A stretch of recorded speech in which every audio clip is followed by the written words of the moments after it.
저희가 찬양하며 기도하며 주를 기다리나이다. 주를 바라나이다. 저희가 주께로 돌이키며 저희의 기도를 들으시고 응답하시는 주님,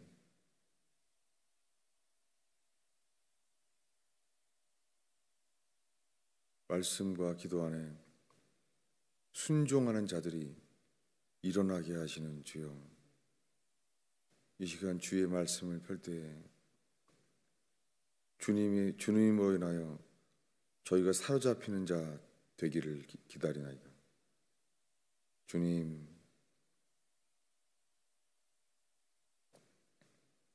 저희가 만든 종교로 무화과나무 잎사귀를 가리운 것처럼 살아왔나이다.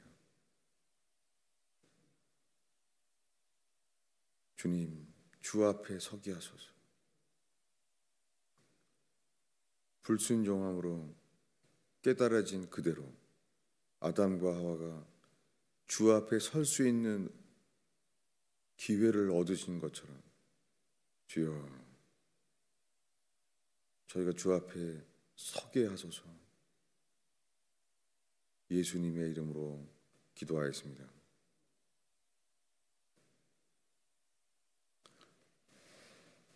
하나님의 말씀은 어제 보았던 마태복음 25장입니다. 마태복음 25장 12절입니다.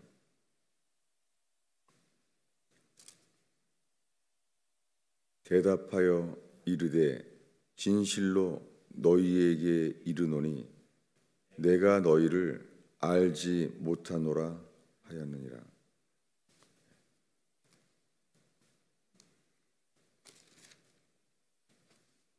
우리가 회개에 대한 말씀을 읽으면서 마태복음 25장을 오늘 나눴습니다.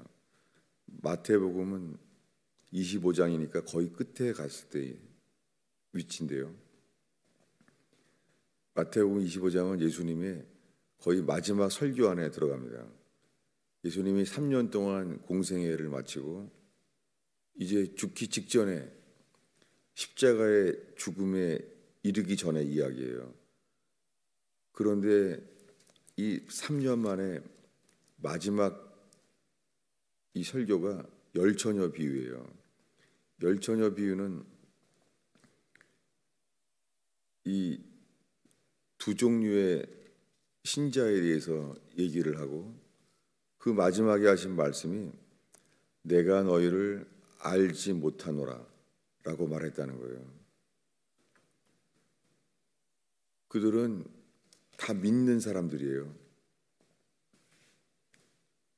그들은 다 신랑을 맞으러 나간 처녀와 같은 사람들인 거예요. 신랑으로 믿는 거예요. 믿는 사람들이에요. 근데 다 신랑이라고 여기고 믿는 거죠. 그런데 그렇게 신랑이라고 여겼지만은 그들의 삶은 달랐습니다. 3절에 보면은 미련한 자들은 등을 가지고 있는데 기름을 가지지 않았다는 거예요. 슬기로운 자는 그릇에 기름을 담아 등과 함께 가져왔다는 거예요.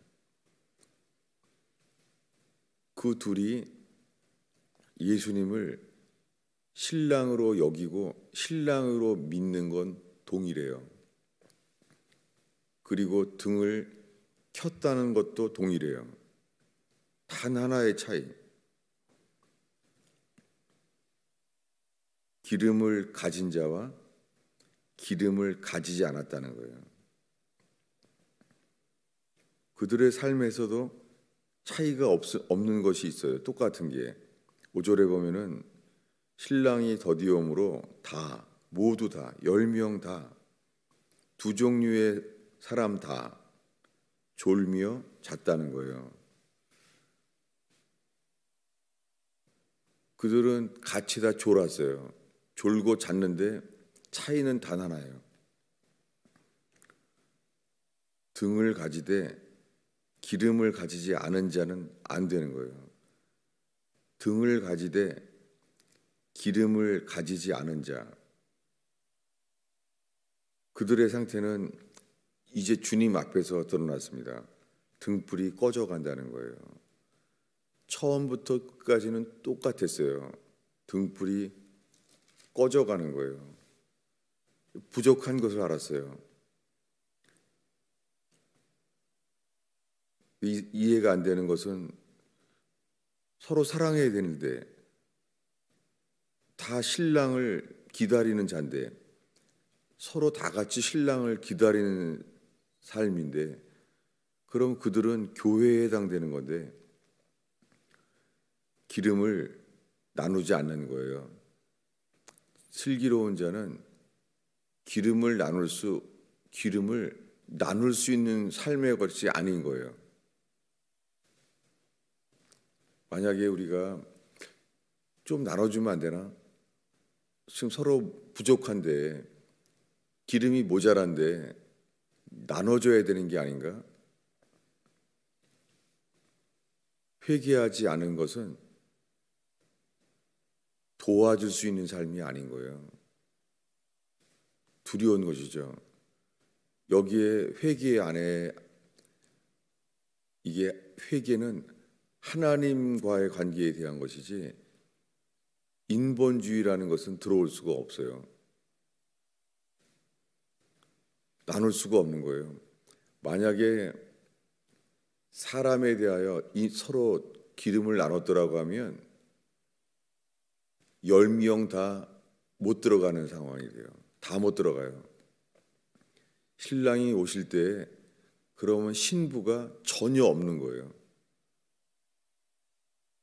이런 상태의 비유를 하셨어요. 예수님이 이런 비유를 하신 거예요. 이런 상태를 만들어내신 비유를 하셨어요. 서로 돕고 서로 사랑하고 해주면은 사랑이라는 단어에 맞지 않죠. 사랑의 본질이 맞지가 않아요. 그런 단어가.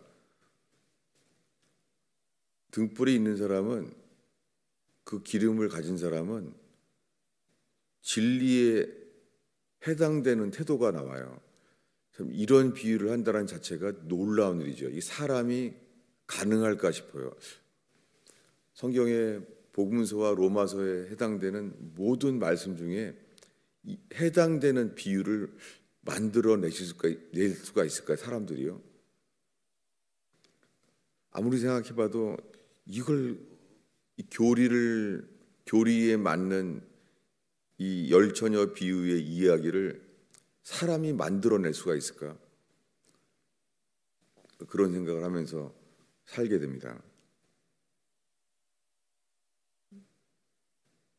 그래서 혼인잔치는 들어갔고 살아간 사람들은 구별됐어요. 이렇게 두 종류의 사람이, 이 신랑 되시는 예수님이 친히 두 종류의 차이의 교회를 구별하신 거예요. 어떻게 이런 이야기가 완벽하게 계시록과 여기에 맞아질 수가 있을까?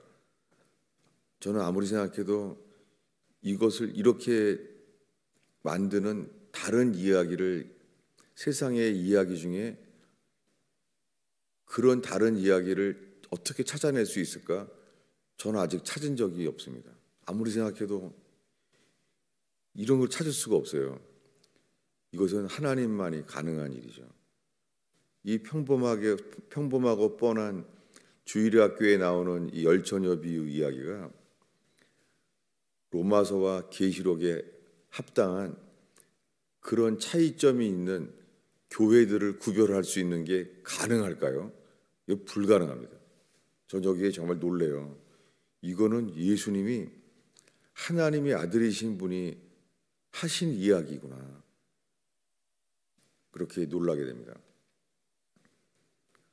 문은 닫혀집니다. 그들이 모자란 처음부터 준비하지 않은 거죠. 문제는 이거죠. 지금 모자란 것이 문제가 아니라 마지막에 모자랄 수밖에 없는 삶을 처음부터 그렇게 사는 거죠. 이 이야기의 초점은 그거예요.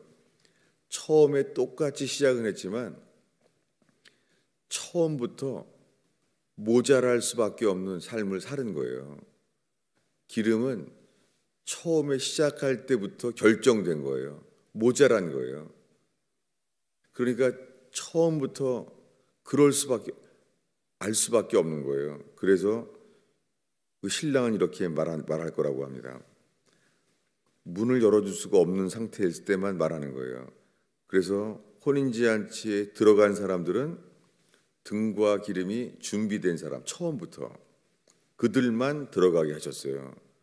그런데 처음부터 모자란 사람들, 그 사람들을 등불에 기름을 살아간 동안에 문이 닫혔어요. 이분은 정확하게 요한계시록에 다시 오실 예수 그리스도, 그분에 대한 그림이죠.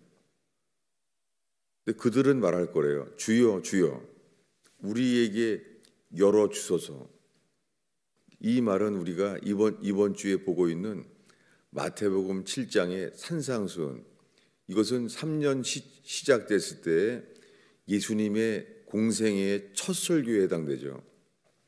심령이 가난한 자는 복이 있나니, 이것은 예수님의 첫 설교예요. 근데 그 이야기는 마태복음 25장에 오늘 3년 만에 예수님이 죽기 직전에 마지막 설교와 당연하게 똑같아요. 그러니까 예수님이 3년 동안 전하신 모든 것은 처음에 한 설교나 죽기 직전에 하신 마지막 비유나 동일합니다. 그들은 이렇게 말할 거라는 거예요. 주여, 주여, 우리에게 열어주소서. 이들은 누구예요? 주여, 주여, 우리에게 열어주소서. 그들은 누굽니까? 그리고 그들에게 예수님이 말할 상태는 똑같습니다. 내가 너희를 알지 못한다. 똑같아요. 물론 여기에 안다는 단어는 설명을 하면은 도움이 될 수도 있고 도움이 안 될까 봐 두렵기도 해요. 뭐냐면 이게 헬라어로 단어가 달라요. 지금 내가 너희를 알지 못한다는 안다는 단어는, 이거는 에이도라는 단어인데요. 이거는 인식해서 안다는 단어, 인식하는 단어를 가리키는데요. 우리가 알고 있는 또 하나의 많은 단어는 아담이 하와와 동침함에, 그 동침했다는 단어가 그게 안다는 단어예요. 그래서 킹 제임스 버전에는 그냥 아담이 하와를 알았더라 이렇게 되어 있어요. 그 동침한다라는 단어로 번역했다는 것이 그게 히브리어의 단어는 그냥 안다는 단어예요.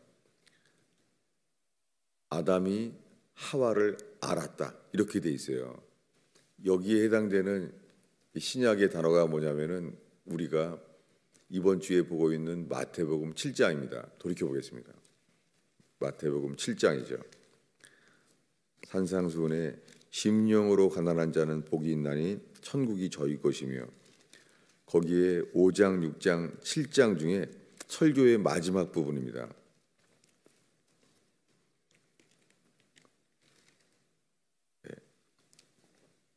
21절을 읽겠습니다.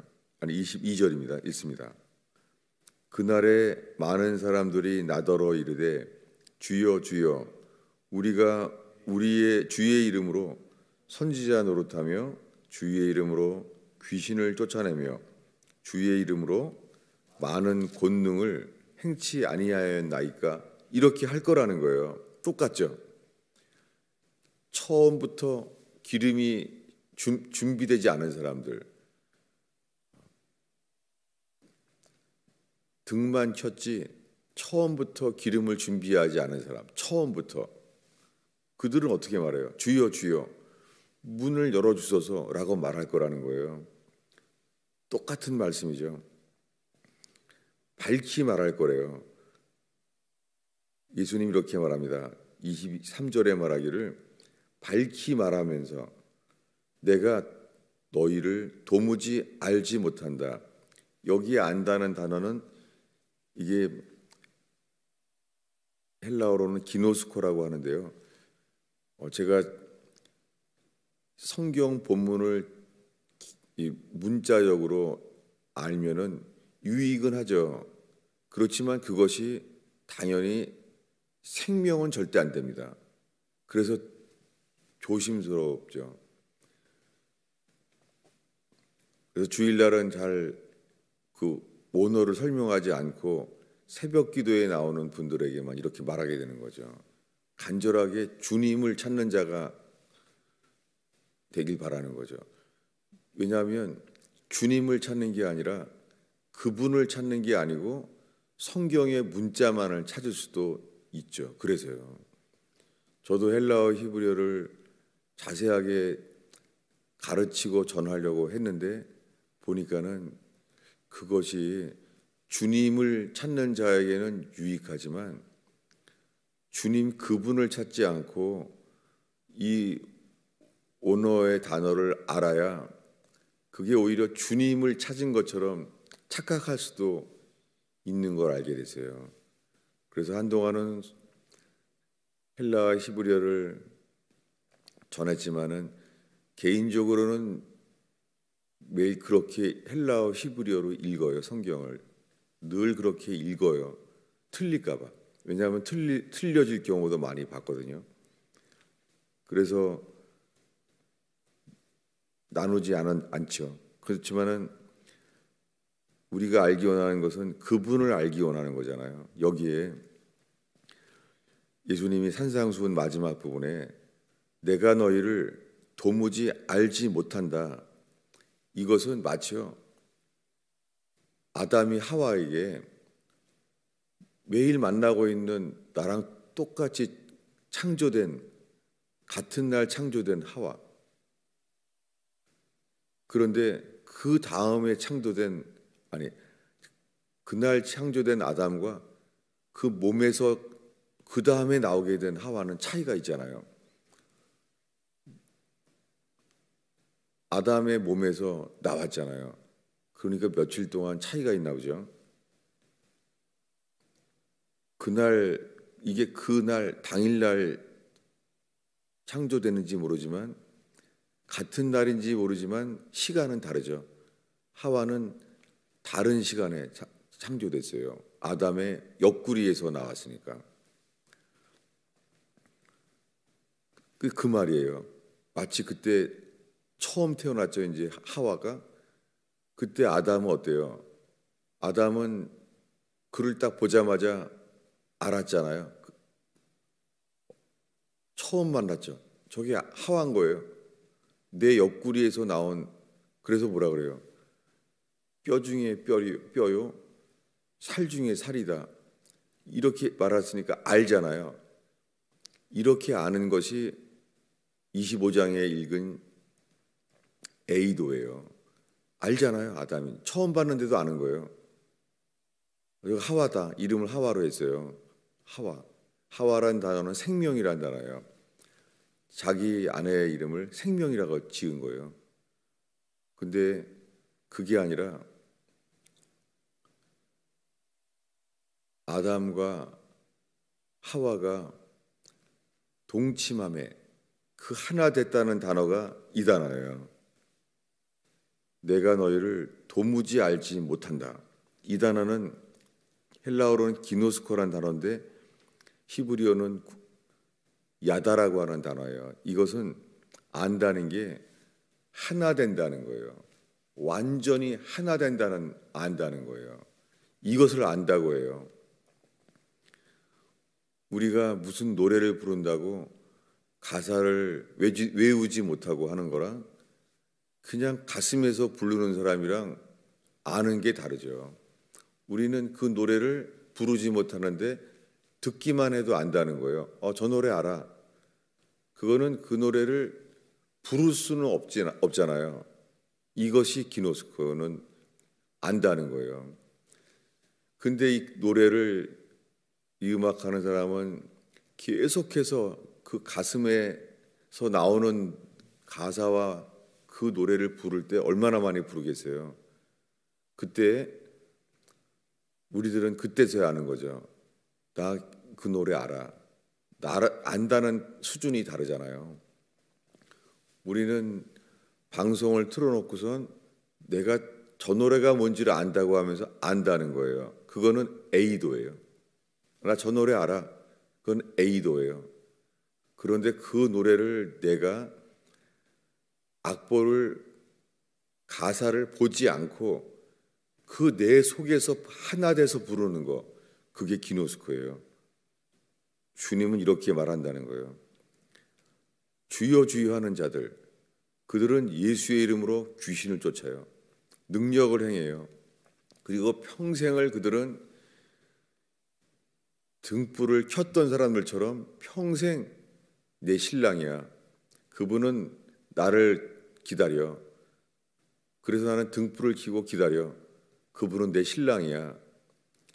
이렇게 말하는 신앙이 주님을 만나지 못할 수 있어요. 오늘의 마지막 기절을 읽겠습니다. 히브리서 3장입니다.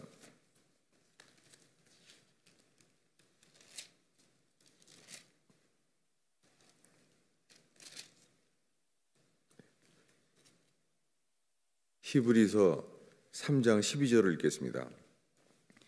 형제들아, 너희는 삼가 혹 너희 중에 누가 믿지 아니하는 악한 마음을 품고 살아계신 하나님에게서 떨어질까 조심할 것이요. 떨어질 수 있어요. 그리고 4장 1절에는요. 떨어지는 것이 아니라 이르지 못할까 두려워한다는 거예요. 4장 1절을 함께 읽고 마치겠습니다. 그러므로 우리는 두려워할지니 그의 안식에 들어갈 약속이 남아 있을지라도 너희 중에는 혹 이르지 못할 자가 있을까 함이라. 오늘날 다 예수 믿는데요. 우리가 진실하게 예수를 믿기 때문에 다 천국 간다는 거짓된 교리가 온 땅에 퍼져 있어요. 성경은 분명하게 두 종류의 기름이 없이 등불만 킨 사람들을 구별한 것처럼 히브리서도 요한계시록에서도 구별돼 있어요. 오늘날 수많은 사람들이 주여 주여 하면서 등불이 켰다는 거예요. 믿음을 켰다는 거예요. 믿음이 있고 믿음의 등불을 켰다는 거예요. 성경이 두려워라는 것은 모자라다는 거예요. 이르지 못할 수 있다는 거예요. 제가 오늘 이렇게 말씀을 하면은 답답할 수 있어요. 저도 오랫동안 그랬어요.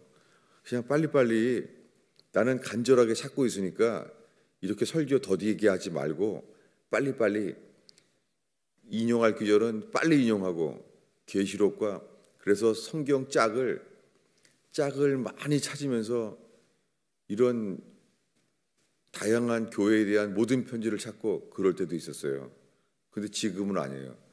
지금은 한 구절을 하루 종일 보기도 해요. 천천히 슬로우 비디오를 보듯이 생각도 천천히 이렇게 하게 돼요. 그래서 성경을 써서 읽는 사람들이 무슨 저런 사람 답답하게 그럴까, 그런 분들이 있죠.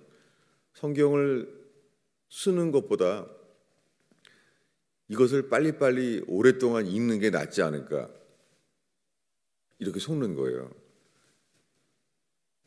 저는 오랫동안 빨리빨리 다 읽었었는데도 40년이 지난 지금 차이가 없어요. 별로.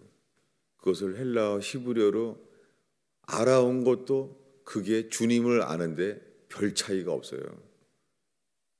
제가 말하는 주님을 안다는 것, 주님이 온전히 하나 되는 것에 대해서 40년이 지났는데도 광야일 뿐이에요. 별 차이가 없어요. 그래서 요즘은 새벽 기도에 천천히 설교하게 되는데, 이렇게 되면서 저 자신은 40년 동안 읽었던 이 말씀, 마태복음 산상수훈 7장에 대한 거나 마태복음 25장의 열처녀 비유나 이것을 몰랐구나. 이 가슴 속에 이 말이 크게 들어와요. 그리고 40년 동안 이 문자들은 알았지만 가슴에 들어오는 것이 달라요. 혹시 지금 설교를 들으면서 답답해 하신 분들 많을 거예요. 왜 답답하게 짧게 말해도 될 것을 왜 길게 말하지? 그럴지 모르겠어요. 지금은 아니에요. 이것을 읽는 거 말고 거의 쓰는 거와 같은 쓰는 스피드로 설교하고 있는 거예요. 제 자신이. 그렇게 되고 있어요, 지금. 답답하지 않아요. 왜냐하면 이럴 때도 있어요. 이렇게 성경을 읽다가 1년 동안 갈라디아서 하나하나 볼까? 아니 그동안에 1년 동안 빨리 창세기에서 계시록까지 계속해서 읽으면 될 텐데 이제 지금 여기에만 본 지가 지금 갈라디아서만 지금 3년째가 보고 있는데 이렇게 봐야 얼마나 볼 수 있을까? 지금 이렇게 각자의 영적인 상태가 다른 거죠. 어떤 사람에게는 차라리 스스로 성경만을 보고 있는 게 더 나아요. 그리고 어떤 사람에게는 헬라어 히브리어를 가르쳐 주고 싶어요. 그걸 읽는 게 나을 때가 있어요. 그런데 근본적으로 결국 똑같이 공감할 수밖에 없는 때가 오는 것은 뭐냐면 이 주님을 바라고 주를 믿고 주를 순종하는 자만 내가 그동안 이제서야 주를 아는구나. 주님도 우리에게 나도 너를 알아. 이게 생명책에 그 이름을 기록한 자들이에요. 그들에겐 주님이 말해요. 나는 너의 이름을 기록했어. 난 너를 알아. 그렇게 알게 되기를 바라는 거예요. 기도하겠습니다. 주님, 40년 동안 성경을 읽었지만 성경에 대해서 알았을 뿐이지 주를 아는 것, 주와 하나 되는 것에서는 광야처럼 여전하나이다. 주님, 이 설교를 들은 주의 백성들이 제 설교의 지식에 속지 않게 하시고 된 줄로 착각하지 않게 하시고 전하는 자나 듣는 자가 주를 알고 순종하며 주와 하나 되는 자가 되게 하소서. 예수님의 이름으로 기도하였습니다.